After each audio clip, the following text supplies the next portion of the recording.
Viewers, itong motor na to ay yung may kakabit sa scooter. Ngayon, tinesting ko muna dito sa controller nitong e-trike. Ayan o. Ayan po o. Diyan ko muna ito ninekita siya o. Kinalas ko muna yung sa dating yung motor doon sa kabila. Ito, may sariling motor to eh. Ito. Ayan.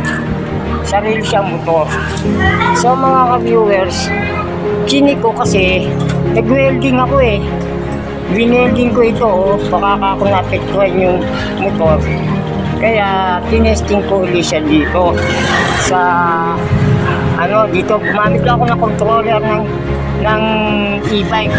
Ayan, kita niyo naman oh. Ayan oh. Diyan ako ginamper ko muna dyan. So mga ka-viewers, buo yung motor.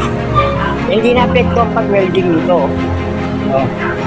Yan, yung sprocket. Winelding kasi ito, ibabaw. Sa mga ka-viewers, nagsisigurado lang ako baka pagkabit eh, sira yung motor eh. Dahil na-welding to eh.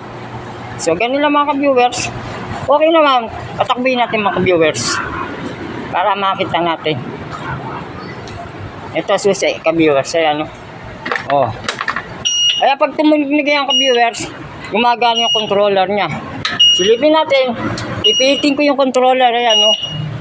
Oh, ayan, oh. Mga ka-viewers. Sige, tingnan natin.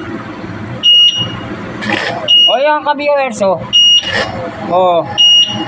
Oh, di ba? Yeah.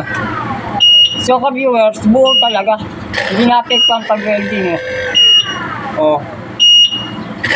Oh. Okay, ka-viewers. May reverse to eh. Lagay natin sa abante. Sa abante. Ayan mga ka-viewers, pa-abante yan eh. Yan. Abante, atras. Yan o. Yan. So ganun mga ka-viewers, okay. Okay yung motor. Pa-testing na. So hanggang dito lang tayo ka-viewers. Maraming salamat.